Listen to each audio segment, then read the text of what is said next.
todo por el bien y prosperidad de la Unión y del Distrito Federal. Una pluralidad que debe alentar el diálogo respetuoso y los acuerdos. Saber gobernar es también saber escuchar. A mí no me atan las manos. Llamado chaparro. A mí tal vez se me quite lo majadero.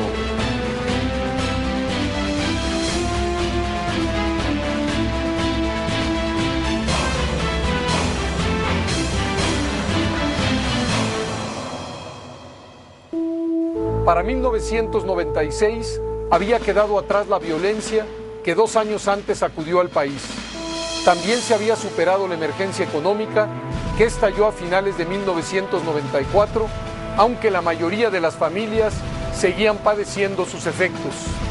En lo político, 1996 fue el año de una nueva reforma electoral que originó nuevas leyes, estableciendo como nunca antes condiciones para elecciones abiertas, confiables y más equitativas. A lo largo de 2 décadas, las reglas básicas del juego político fueron evolucionando. La imparcialidad y la equidad fueron ganando terreno. No fueron concesiones desde arriba, fueron luchas desde abajo que obtuvieron resultados positivos y democráticos. Y la capacidad de los gobiernos se mide por su capacidad para entender lo que está sucediendo a nivel popular, por su capacidad para entender los reclamos de la mayoría de la población. Los comicios de 1997 serían la primera prueba del nuevo marco legal y de las nuevas instituciones electorales.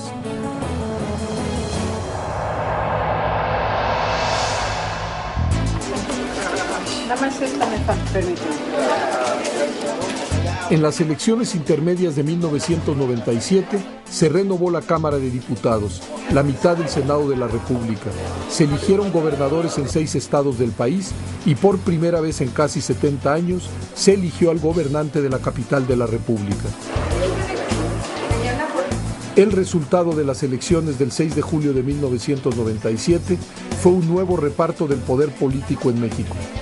La jornada transcurrió sin incidentes mayores. Después de 8 meses de preparativos, arribamos a una jornada electoral que resultó en esencia tal y como lo habíamos imaginado. Una elección pacífica, limpia, imparcial, legal y transparente.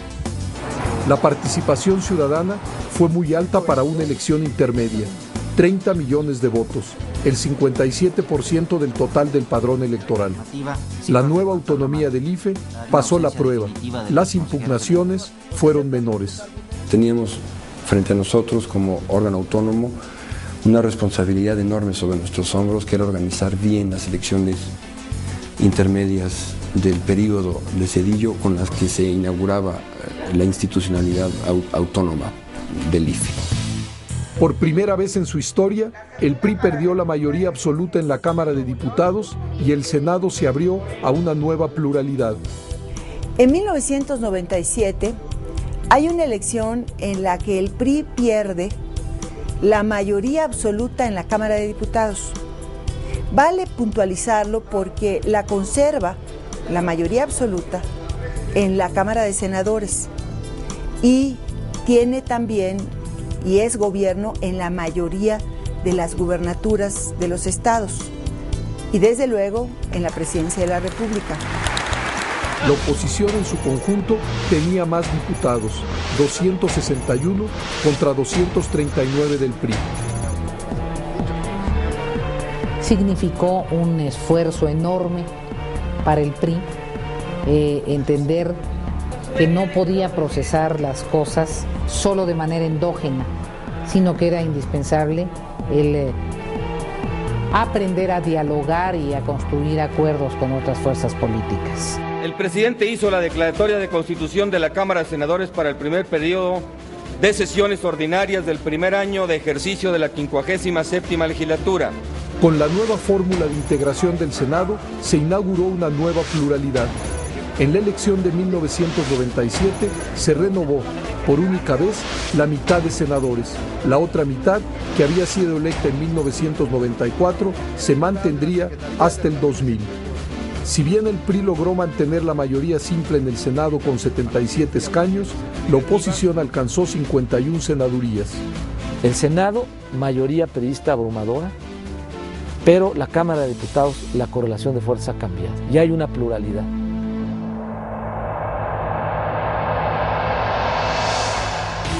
Yo, Fernando de Jesús Canales Clarión, gobernador electo del Estado Libre y Soberano de Nuevo León. En 1997, el PAN logró victorias en los gobiernos de Nuevo León y Querétaro. Protesto guardar y hacer guardar la Constitución Política de los Estados Unidos Mexicanos.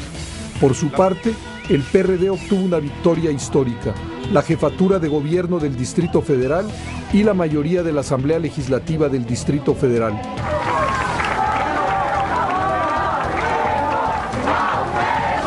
Cuauhtémoc Cárdenas venció a sus contrincantes Alfredo del Mazo del PRI y Carlos Castillo Peraza del PAN con el 47% de los votos. Será el Partido de la Revolución Democrática el que encabece el próximo gobierno del Distrito Federal.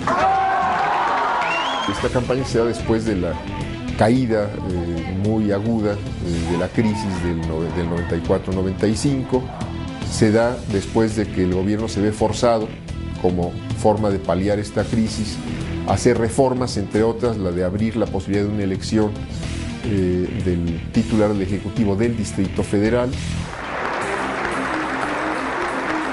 El PRD gobernaría la entidad federativa con más peso político en el país.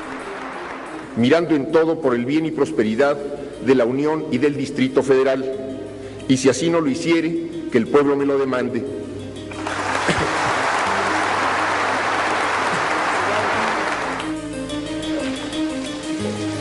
Aprobada, señor presidente. 1997 se convirtió para el PRI en uno de los años más adversos de su historia. Pero lo que yo le podría decir es que el costo político que el PRI tuvo que pagar en el 97 se explica a la luz de los acontecimientos económicos de 94 y de 95.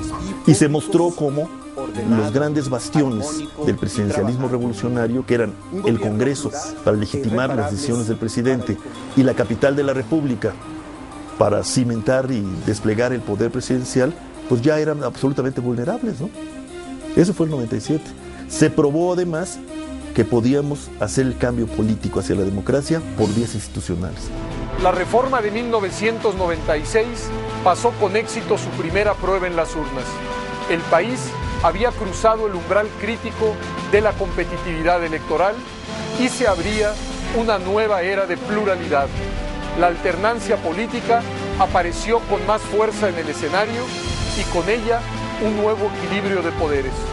El contexto institucional estaba por abrir otro capítulo en la historia política del país, el de los llamados gobiernos divididos.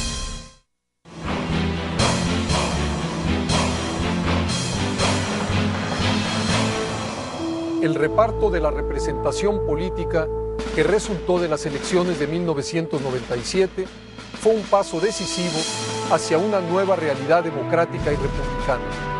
La nueva pluralidad daba inicio a una era de poderes compartidos, gobiernos sin mayoría en el legislativo que obligarían a los actores políticos a asumir nuevas responsabilidades, a gobernar con base en acuerdos políticos. Sin embargo, alcanzar estos acuerdos no sería fácil y el no lograrlos complicaría en momentos claves el trabajo legislativo.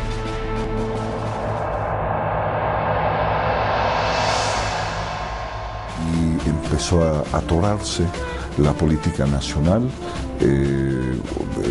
a adquirir ese matiz de parálisis que todos se quejan que pues perjudica al país en la actualidad.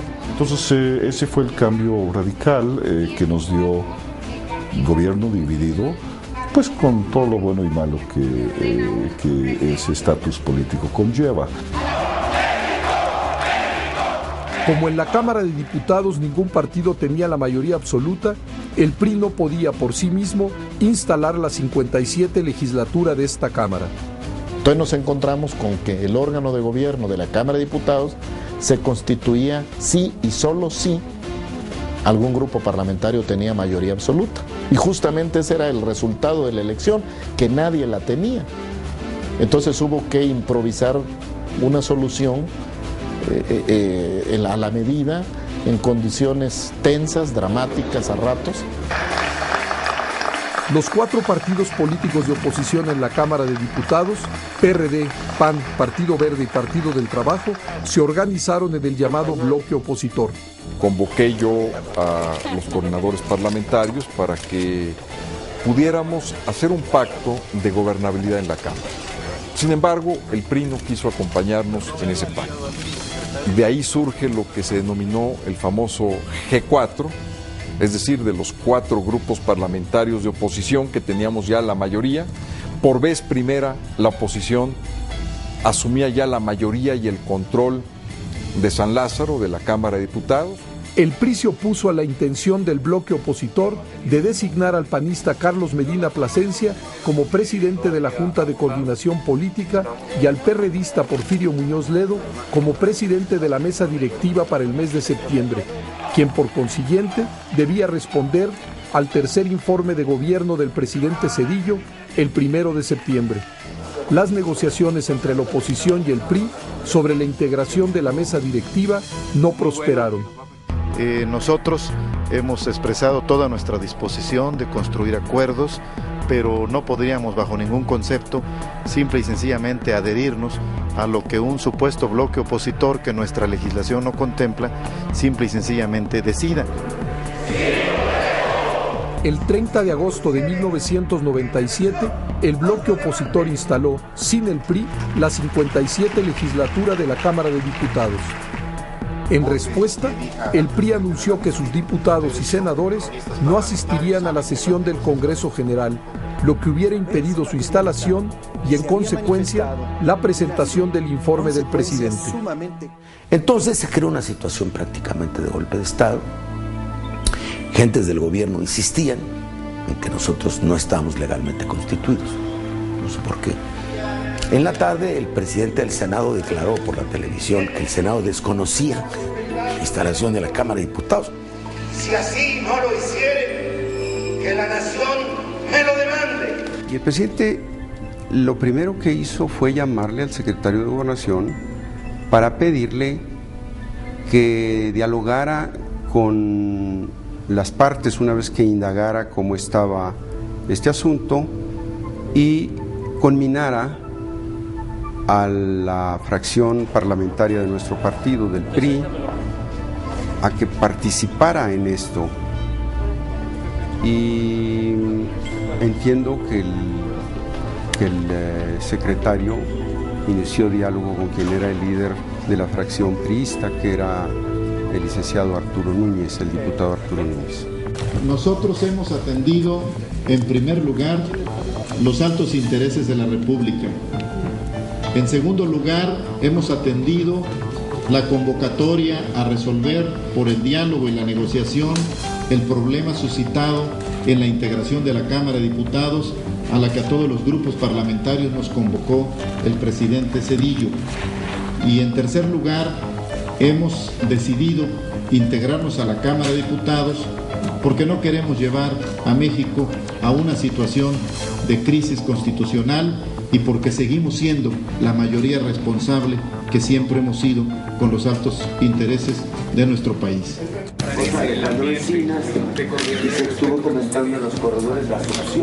Los distintos grupos parlamentarios en la Cámara de Diputados tuvieron que sentarse a negociar para definir un nuevo método para decidir la integración de los órganos directivos que fueron distribuidos en proporción al número de diputados de cada partido. Una vez resueltas las principales diferencias, los diputados priistas aceptaron rendir protesta el 1 de septiembre de 1997 por la mañana, unas horas antes de la instalación del Congreso General y de que el presidente Zedillo acudiera a San Lázaro a entregar su informe de gobierno. El Congreso de los Estados Unidos Mexicanos abre hoy, 1 de septiembre de 1997, el primer periodo de sesiones ordinarias del primer año de ejercicio de la 57ª legislatura. El voto del pueblo de México ha dado a esta legislatura una pluralidad que debe alentar el diálogo respetuoso y los acuerdos, velando siempre por el interés superior de la nación. Gracias a la negociación política entre el PRI y el bloque opositor, se superó este momento clave en la transición mexicana.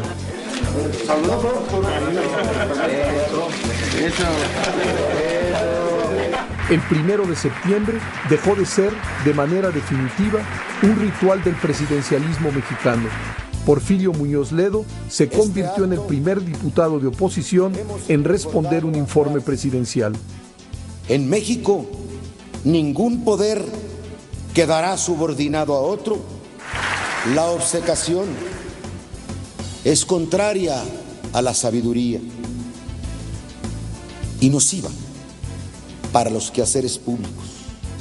Saber gobernar es también saber escuchar y saber rectificar. El ejercicio democrático del poder es ciertamente mandar obedeciendo. Nosotros dijimos, esta es una ceremonia del Congreso y manda el Congreso manda la señal. Aquí no es propaganda del presidente, este no es el día del presidente, es el día del Congreso. Aquí cambió la historia. Un ejemplo de la nueva relación entre poderes fue el debate sobre el FOBAPROA. En marzo de 1998, el presidente Zedillo envió al Congreso una serie de iniciativas financieras. Una de ellas incluía la conversión a deuda pública de los pasivos del FOBAPROA que se habían generado a raíz de la crisis de 1994. El PAN y el PRD condicionaron la negociación de la iniciativa a que se hiciera pública la lista de beneficiarios del FOBAPROA y se revisaran sus operaciones. La negativa del gobierno de entregar las listas tensionó la relación del Ejecutivo con los partidos de oposición. Pues esperamos que cumplan, de todas maneras, si ellos no dan la información en un tiempo razonable, nosotros vamos a empezar a dar a conocer los nombres de quienes fueron beneficiados con el FOBAPROA, empresarios, banqueros vinculados al poder. Durante varios meses, gobierno y partidos políticos discutieron alternativas de reforma diferentes a las que presentó el Ejecutivo. En el caso del FOBAPROA, sin duda es el gran tema, porque era un asunto que estaba poniendo en riesgo el sistema de pagos de nuestro país. Y era tan importante que el presidente le dedicó atención. Entonces el presidente participó, desde luego con los líderes de las fracciones parlamentarias, el presidente participaba.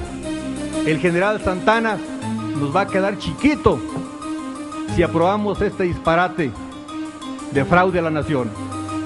Como nunca antes en la historia moderna del país, el Congreso fue el escenario de un debate amplio, abierto, a veces áspero, sobre una reforma legal. Y lo que se está haciendo con este proyecto de aparente solución distinta es cargar el peso, el grueso del peso de la deuda de FOBAPROA al pueblo de México. En cuanto a las acusaciones que hacen a mi partido respecto al FOBAPROA, creo que ya estamos todos cansados de tantas mentiras en las que ustedes incurren para difamar a mi partido. Si tienen las pruebas, en vez de presentarlas aquí, y preséntenlas en la Procuraduría. El Partido Acción Nacional y los grupos parlamentarios en el Congreso de la Unión presentan esta propuesta de solución integral a la crisis bancaria. El PAN presentó una propuesta alternativa a la del Ejecutivo, con base en la cual negoció con el PRI la reforma. No fue sino hasta diciembre de 1998 que el PRI y el PAN aprobaron la Ley de Protección al Ahorro Bancario, que dio origen al IPAB y que consideró como deuda pública a los pasivos del FOBAPROA. Señor presidente, esta Secretaría ha registrado 325 votos en pro, 159 en contra y una abstención. Nunca antes de oposición en nuestro país había logrado sacar adelante una propuesta integral como esta iniciativa, dictamen y ahora ley del Instituto para la Protección del Ahorro Bancario, que no hubiera dado al rechazo por parte de quienes ejercen hoy todavía la función en el Poder Ejecutivo. Simultáneo al debate sobre el FOBAPROA, algunas iniciativas como la reforma del sector energético y la de derechos y cultura indígena quedaron congeladas por la falta de acuerdo en el Congreso de la Unión. El ejercicio del gobierno en México había cambiado profundamente, era más plural, pero por eso mismo más complejo. Entre 1997 y 2000, la oposición triunfó en varias entidades de la República. El PAN ganó las elecciones en Jalisco, Nuevo León, Baja California, Guanajuato, Querétaro y Aguascalientes. Mirando en todo por el bien y prosperidad del Estado. Por su parte, el PRD, además del Distrito Federal, ganó en coalición con otros partidos en Tlaxcala, Zacatecas y Baja California Sur. Y desempeñar leal y patrióticamente el cargo de gobernador del Estado. El PRD y el PAN se unieron para triunfar en Nayarit y Chiapas. ¡Sí! ¡Protesto!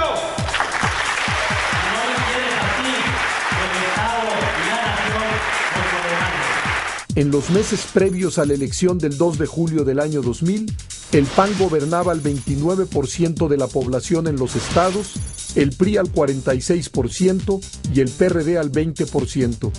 Cada uno de los tres partidos mayores ya era gobierno en los niveles estatales y municipales, en varias entidades de la República. Para acercarnos al año 2000, los mexicanos ya hemos experimentado el pluralismo, ya lo vivimos en muchos espacios municipales, en los congresos locales, en los espacios de las gubernaturas estatales. Ya se produjo incluso, no solamente a partir de 88, la pérdida de un partido de la mayoría calificada, sino a partir de 97 la mayoría absoluta. El escenario político rumbo a las elecciones federales del 2000 era inédito. La era del partido hegemónico había quedado atrás. La reforma electoral de 1996 había producido leyes más confiables, instituciones más independientes y contiendas entre partidos más competidas. Los comicios de 1997 habían generado un mapa de la representación política más plural y equilibrado. La correlación de fuerzas se había transformado y el país se encaminaba hacia un nuevo proceso electoral federal.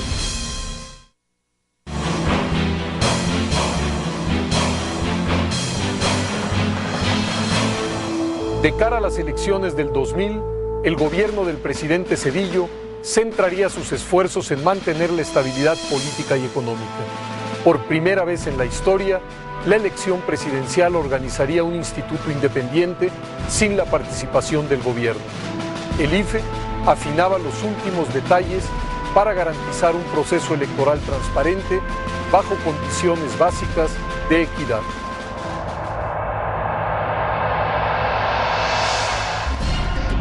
En el terreno económico, una prioridad del gobierno federal fue evitar una crisis como las que habían ocurrido al final de los 4 sexenios previos.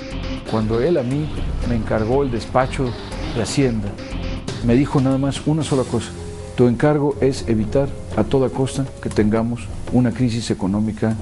Va a ser la primera transición en donde el cambio de gobierno no sea motivo o no sea sinónimo de crisis económica. Para lograrlo, el gobierno negoció con organismos internacionales líneas de crédito que aseguraban el refinanciamiento de aquella deuda pública externa con vencimientos próximos.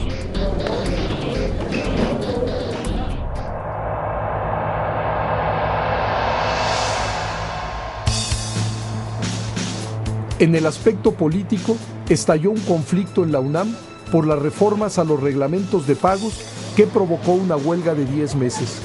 Que vamos a echar abajo las cuotas.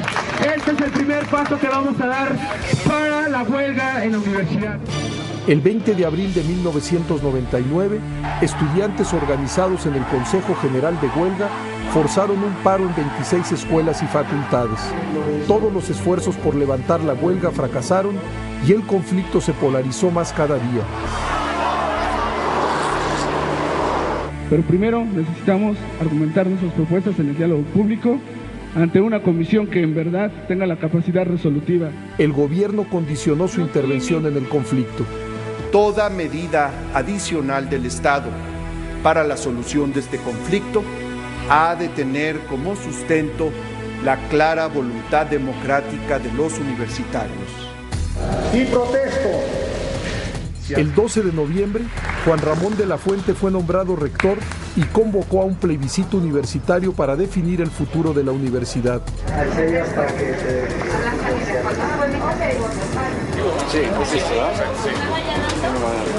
El 20 de enero del año 2000, más de 150,000 universitarios acudieron a las urnas. El 90% votó por levantar la huelga.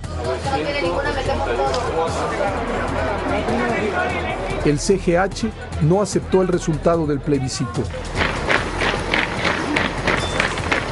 La huelga terminó el 6 de febrero del año 2000 con la intervención de la Policía Federal Preventiva en las instalaciones de la UNAM. Posteriormente, se registró una marcha de protesta por esta intervención, pero se mantuvo dentro de los cauces institucionales y sin violencia. El proceso electoral siguió su curso.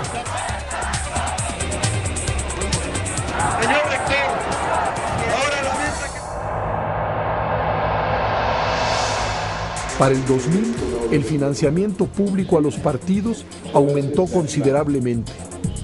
Llegamos a la conclusión de que los procedimientos para determinar dichos montos son coherentes y apegados a las estipulaciones legales contenidas en la ley de la materia. El IFE, conforme a la ley, distribuyó 3.581 millones de pesos entre los 11 partidos políticos y determinó topes más estrictos y precisos a los gastos de campaña. En la competencia electoral del 2000 participaron 6 nuevos partidos que habían obtenido su registro ante el IFE. En total, sumaban 11 partidos y algunos de ellos se coaligaron para dar pie a 2 alianzas. La conformación de las 2 alianzas alteró significativamente las condiciones de la competencia. Por primera vez, un candidato de la oposición, el ingeniero Cárdenas, recibió un poco más de recursos públicos para su campaña que el candidato del PRI.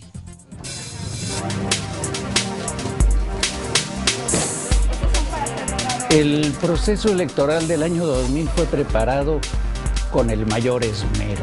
Se capacitó con el mayor cuidado a los ciudadanos que iban a dirigir y que dirigieron 111,000 casillas electorales. Se depuró de una manera exhaustiva el padrón electoral en el que ya había confianza de los ciudadanos y estaba incluido ya la fotografía de cada uno de los electores en las listas nominales. ¿Se podría realizar una encuesta? El IFE dispuso de la realización de 3 conteos rápidos por 3 empresas diferentes para el día de la elección. La autoridad electoral desde adentro promueve que todos hagan conteos rápidos.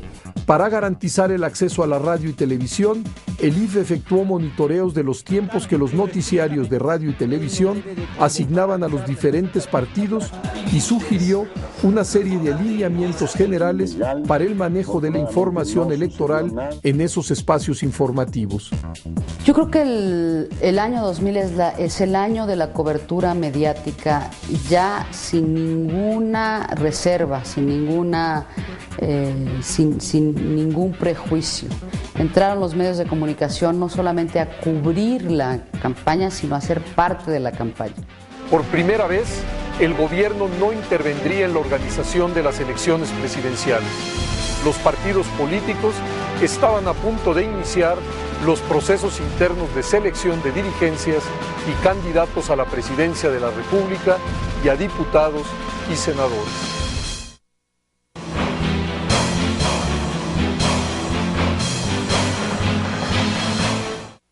Rumbo a las elecciones presidenciales del 2000, la vida interna de los partidos políticos adquirió mayor relevancia pública. Los partidos iniciarían procesos de selección de sus dirigencias nacionales y de sus candidatos a la presidencia de la República y al Congreso de la Unión. En el PAN, PRI y PRD surgieron movimientos que exigían métodos de selección más abiertos y democráticos. Estos reclamos provocaron intensos debates y fricciones. ¿Cómo fueron los procesos para definir los candidatos de los principales partidos que contendieron por la presidencia en el año 2000?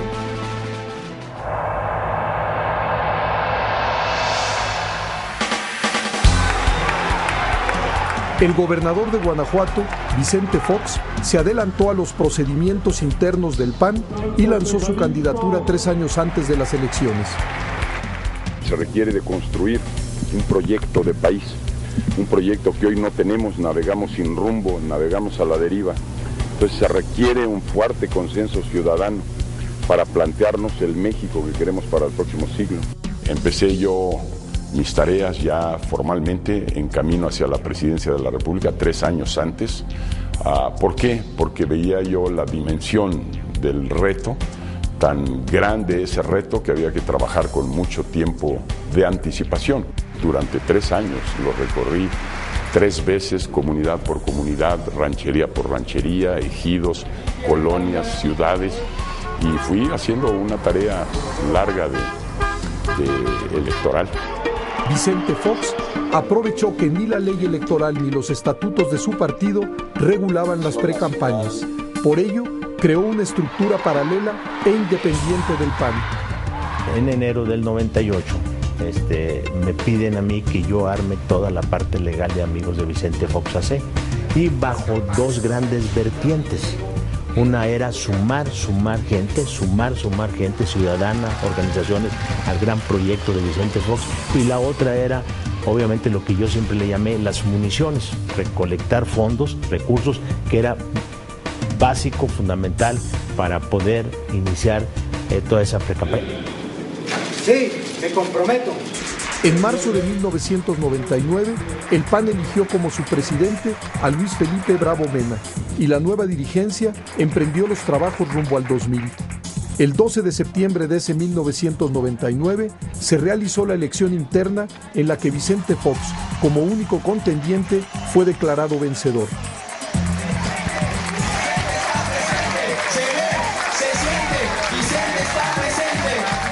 Hoy están de vuelta para decirnos que ya cambiaron, que son nuevos.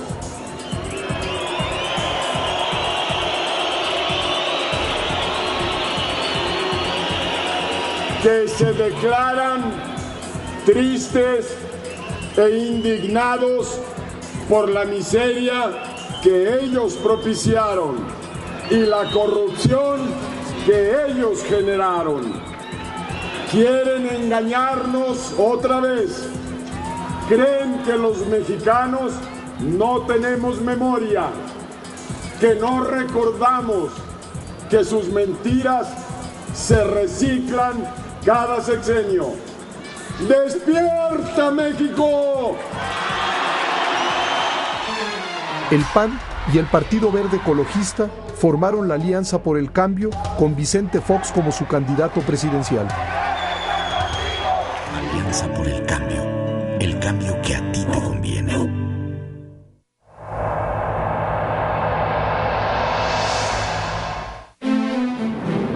El PRI buscó fortalecerse después de las elecciones de 1997. Yo creo que el método que causó mayor novedad en 1997-98 fue el de la consulta directa a la base militante, donde se incluyó la invitación a los ciudadanos a que pudieran votar en las internas del PRI. A partir de 1998, el PRI empezó a seleccionar candidatos a la gubernatura de varios estados mediante elecciones abiertas. En marzo de 1999, por primera vez, el Consejo Político Nacional del PRI eligió por votación directa a una nueva dirigencia nacional que se encargaría de definir las reglas para seleccionar al candidato presidencial del PRI. Rendimos protesta ante el Consejo Nacional comenzamos a hacer una amplísima consulta entre la militancia priista sobre el procedimiento para elegir al candidato del PRI. Y se decidió por una amplísima mayoría la consulta abierta a la militancia y a la ciudadanía en general. Y a partir de esa fecha empezamos a trabajar en las reglas para realizar la consulta. Se inscribieron Manuel Bartlett, Humberto Roque, Roberto Madrazo y Francisco Labastida, que realizaron una campaña a lo largo de 3 meses y que culminó el 7 de noviembre del propio 1999 con una elección abierta en la que participaron más de 10 millones de militantes, simpatizantes y ciudadanos en general que acudieron a la invitación y que fue ganada por Francisco Labastida. Labastida hará que el poder sirva a la gente. Hoy, 20 de noviembre, día en que conmemoramos el inicio de la Revolución Mexicana, asumo con legítimo orgullo la candidatura que me dio la gente, que me dieron ustedes con su voto. Aquí, en el nuevo PRI, está la fuerza del cambio. Por primera vez, con tu voto, eliges al candidato del nuevo PRI a la presidencia. El proceso de elección interna del PRI para determinar a su candidato presidencial generó fricciones e inconformidades internas. Me tocó participar en el proceso. Yo creo que el método, la intención es buena en la vida del partido, pero la inequidad que se dio en el proceso interno no fue aclarada a tiempo. Sin embargo, el PRI quedó muy bien posicionado. Después del proceso interno quedamos con el 25% por arriba de la preferencia electoral en ese año frente a las demás fuerzas políticas. El partido tenía una buena estructura y logramos avanzar. Era positivo que nos fuéramos a un proceso, digamos, de consulta interna.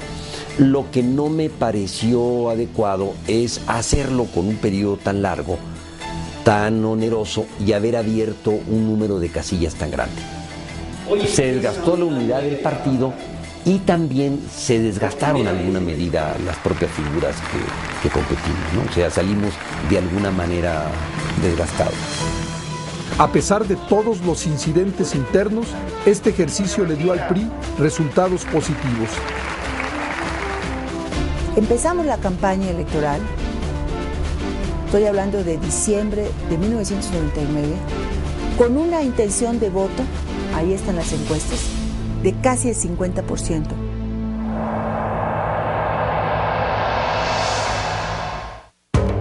El PRD vivió también una difícil situación interna derivada de los procesos de selección de su dirigencia nacional y de su candidato presidencial. En diciembre de 1998, Porfirio Muñoz Ledo aceleró los tiempos internos del PRD al manifestar su intención de ser el candidato presidencial de su partido. Se había creado una situación sumamente difícil porque por tercera vez consecutiva iba a haber el mismo candidato, no había manera de evitarlo. Si no había un proceso verdaderamente democrático. A las presiones que Muñoz Ledo generó en el PRD se sumaron los problemas de la elección de su dirigencia nacional. La elección interna del PRD del 14 de marzo de 1999 fue anulada por las irregularidades que se detectaron durante la jornada. El partido nombró a Pablo Gómez como presidente interino, quien convocó a una nueva elección. El 25 de julio de 1999, el PRD realizó un nuevo proceso en el que Amalia García fue declarada triunfadora.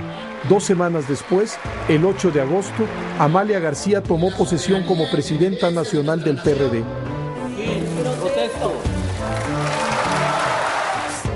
Mientras se preparaba este segundo proceso interno, sectores y grupos favorables a Cuauhtémoc Cárdenas empezaron a manifestar apoyo a su candidatura. Dentro del PRD no había, visiblemente no había muchas opciones, no había otros compañeros que estuvieran buscando la candidatura presidencial, había grupos del partido que me estaban invitando a participar y bueno, yo evalué la situación y decidí participar. Deben hacer las campañas. Por su parte, Porfirio Muñoz Ledo y su corriente Nueva República propusieron que el candidato presidencial del PRD se eligiera mediante un proceso abierto. La pugna entre Muñoz Ledo y Cárdenas aumentó cuando este último fue postulado el 29 de mayo como candidato del Partido del Trabajo. Ni pidió permiso ni al comité ejecutivo, ni a nadie de la dirección del partido para irse a postular por otro partido. Nos confirmó también que el ingeniero Cárdenas estuvo hasta el final insistiendo en que el PRD lo postulara, y que hubiera postulación de partido, y al venir el Consejo Nacional con una resolución distinta, pues se fue con el PT. Las diferencias entre Cárdenas y Muñoz Ledo se hicieron insostenibles a tal grado que meses después, el 12 de enero del 2000, Muñoz Ledo renunció al PRD para ser el candidato presidencial del Partido Auténtico de la Revolución Mexicana.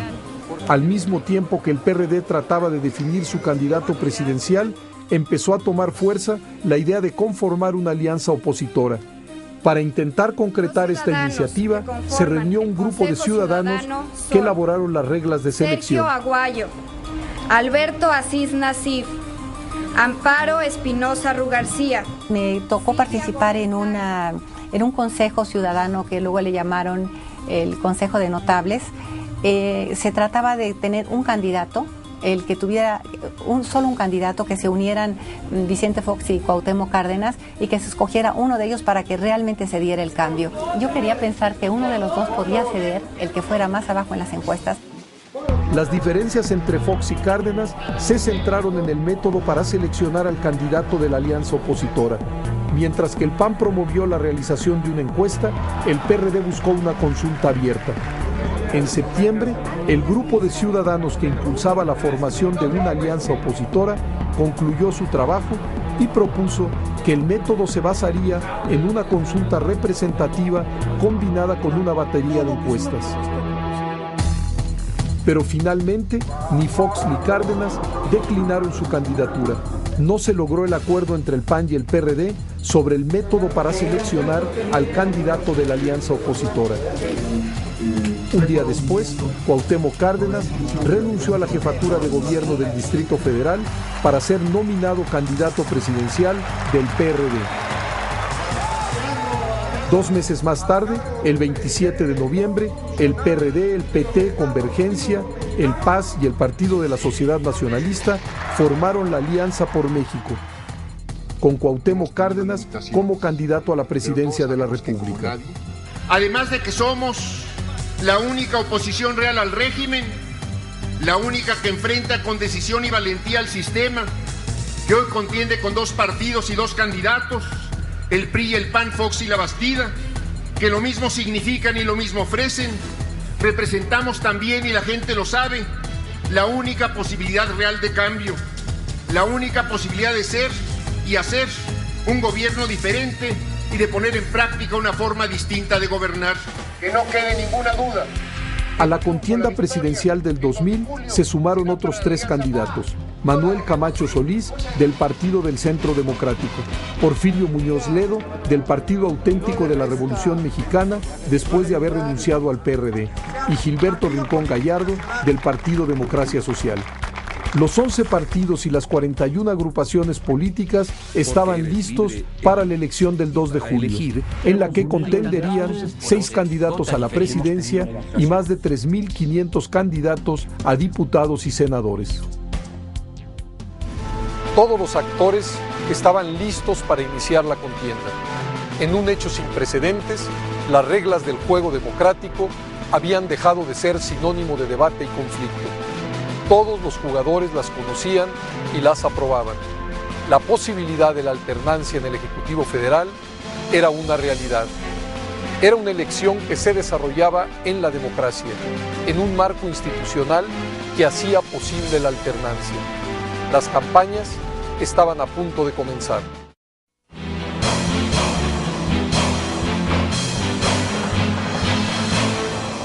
En enero del 2000 arrancarían las campañas presidenciales.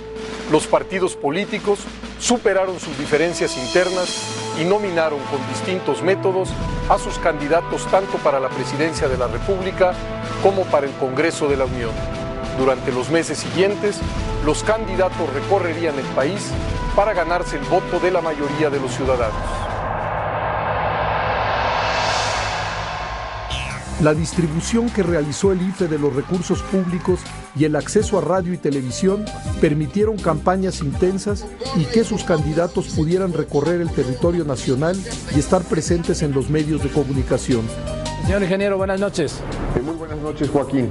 A su vez, los medios de comunicación abrieron espacios para difundir las propuestas de todos los partidos políticos y el desarrollo de sus campañas. Yo creo que los medios en el año 2000 tuvieron una fiesta de democracia, había enormidades de coberturas por todos lados y bueno, el IFE ya nos dijo, y para eso sirven los monitoreos, que hubo una cobertura equitativa. Cuauhtémoc Cárdenas está haciendo su entrada en estos momentos.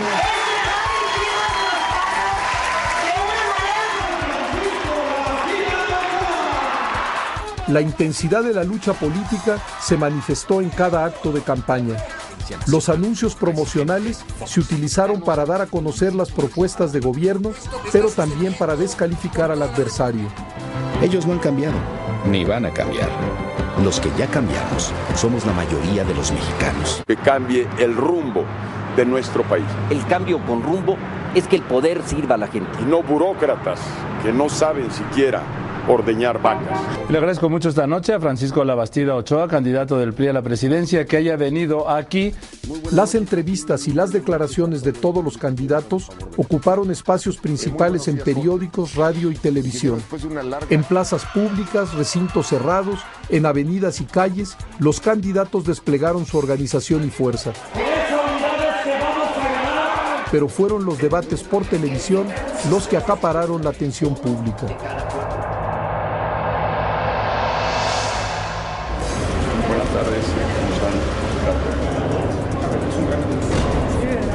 El 25 de abril se realizó el primer debate televisivo de los 6 candidatos presidenciales, quienes trataron de convencer a la ciudadanía de que votaran por ellos. A mí no me atan las manos mis amigos, las complicidades. Mis amigos no son los amigos de Fox ni los amigos de Labastida, que están en las listas ocultas de FOBAPRO. Me ha llamado chaparro, me ha llamado mariquita, me ha dicho Labastida, me ha dicho mandilón. Mi estimado señor Labastida, a mí tal vez se me quite lo majadero, pero a ustedes lo mañosos, lo malos para gobernar y lo corruptos no se les va a quitar nunca. Al terminar este primer debate, las opiniones sobre el triunfador se dividieron. La mayoría de las encuestas sobre el debate dieron ventaja a Fox. Los candidatos acordaron realizar un segundo debate para el 23 de mayo. Sin embargo, este evento estuvo a punto de no realizarse por las desavenencias en torno a su formato. En la noche del 22 de mayo, los 3 principales candidatos convinieron en reunirse al día siguiente para definir este debate. Creo que es una buena idea de que mañana mismo nos reunamos. Me parece que otra vez le estamos dando vueltas al asunto, Francisco. Yo creo que ya quedamos ayer al público que hoy nos reuníamos. Pero otra vez vamos a ir al juego de los representantes, Cuauhtémoc. Estamos perdiendo seriedad. Ahí está una presidencia de la República de por medio, está toda la opinión pública, los medios. El día de ayer hicimos un compromiso muy serio. Ya no podemos seguir zafándonos. Los candidatos se citaron a las 5 de la tarde en la casa de campaña de Cárdenas y de manera imprevista, en vivo frente a las cámaras, ocurrió un debate sobre el debate. Cárdenas y Labastida coincidieron en posponer su realización, mientras que Fox insistió en realizarlo esa misma noche. Vamos al auxilio, no podemos estar a tu capricho, perdóname, no podemos estar a tu capricho. Vamos al auxilio, el viernes hacemos el debate. Hoy. El viernes. Hoy. El viernes. Hoy. No tenemos las condiciones. Ahí están. No, ahí no están. Aquel hoy. Sí. Pero no me sentí ni disminuido, ni perdido, ni derrotado en eso, para nada. Soy medio necio, como lo dije entonces. Mi madre me lo decía desde chiquito. Es muy necio. Finalmente, el viernes 26 de mayo se realizó el segundo debate televisivo entre los candidatos de la Alianza por el Cambio, la Alianza por México y el PRI. Las encuestas volverían a dar el triunfo a Fox. Haber perdido los dos debates resultó a la postre inmanejable y ya no remontable. No tuvimos la consistencia, la cohesión para sacar adelante la campaña. Yo creo que el propio equipo de campaña mío estaba fracturado, dividido. Por invitación de Noticieros Televisa, esta noche abrimos este espacio a los 3 candidatos presidenciales que no van a participar en el debate a realizarse en el Museo Tecnológico. Ese mismo día se realizó un debate entre los otros 3 candidatos presidenciales que no habían estado incluidos en el debate entre Fox, La Bastida y Cárdenas. A poco menos de un mes de la jornada electoral, Porfirio Muñoz Ledo renunció a la candidatura del PAN y se sumó a la campaña de Fox. Ya no había tiempo de modificar la alianza, simplemente declino, con mucho pesar de mis candidatos. Durante la campaña del 2000 se publicaron más de 700 encuestas en todo el país.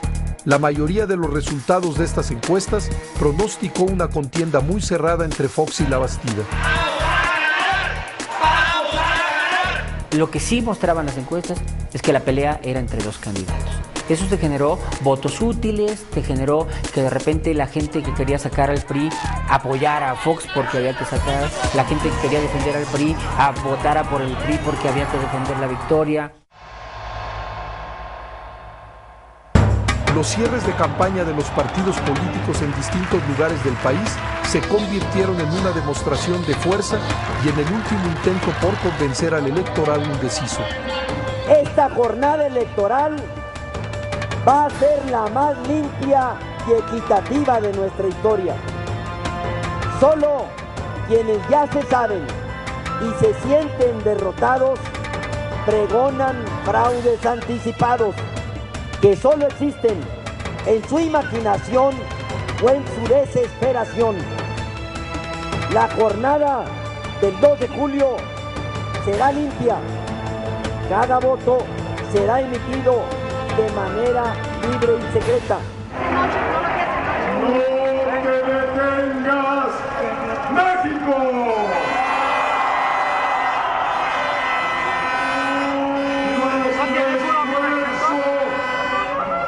Ha sido fértil.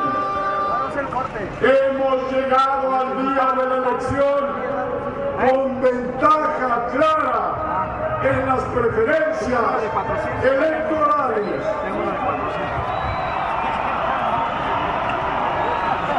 No te detengas, México.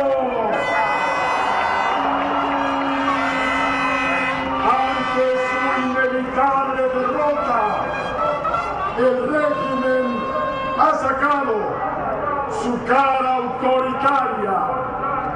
El régimen inventa, manipula, miente, corrompe. No te detengas, México.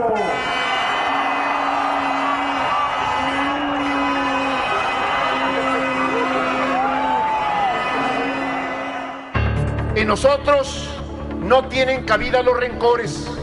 Queremos gobernar con todos y para todos. Con nosotros no hay favoritos ni complicidades. Por eso ofrecemos un gobierno de puertas abiertas y de cuentas claras.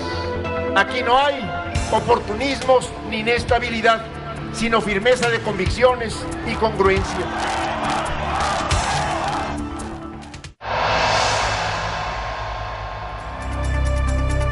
En la víspera de la jornada electoral, las encuestas pronosticaban una elección muy cerrada en la que el ganador dependería del voto indeciso. Los candidatos y sus equipos de campaña se preparaban para vivir una jornada intensa. Pero, ¿qué pasaba la noche anterior por la mente de cada candidato?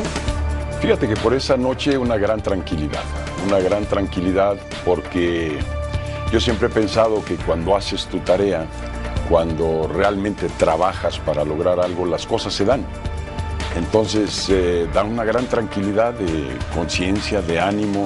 Estaba yo muy relajado el sábado por la noche. Me fui a dormir ese día con la convicción de que íbamos a tener un día intenso, lleno de emociones, vivo, pero que íbamos a ganar por un estrecho margen, pero que íbamos a ganar. Me fui a dormir tranquilo. Tenía la ilusión de ganar, sin duda. Tenía yo, sí, Joaquín, la esperanza de que hubiera un resultado favorable, aun cuando había estado dando seguimiento desde luego a todas las encuestas a lo largo de la campaña. Las campañas se habían realizado bajo un ambiente de competencia equitativa y las preferencias electorales mostraban una contienda muy cerrada. La ciudadanía estaba por comprobar la eficacia del marco institucional que se había forjado a lo largo de 23 años de tránsito democrático. Las elecciones del 2000 serían las más competidas y vigiladas de la historia. Los observadores electorales y los visitantes extranjeros estaban listos para atestiguar la jornada electoral. La ciudadanía definiría con su voto el futuro de México. Existía incertidumbre propia de cualquier democracia sobre quién sería el próximo presidente. Las condiciones sociales y políticas que habían faltado en otras épocas estaban ya presentes. Partidos fuertes, leyes confiables, ciudadanía alerta y dispuesta a votar. La democracia mexicana reunía ya todas las condiciones para ser catalogada como eso, como una plena democracia. Ganara quien ganara, perdiera quien perdiera, México vivía su primera elección presidencial en un marco cabalmente democrático. La crónica de la jornada del 2 de julio será el tema del siguiente y último programa de esta serie.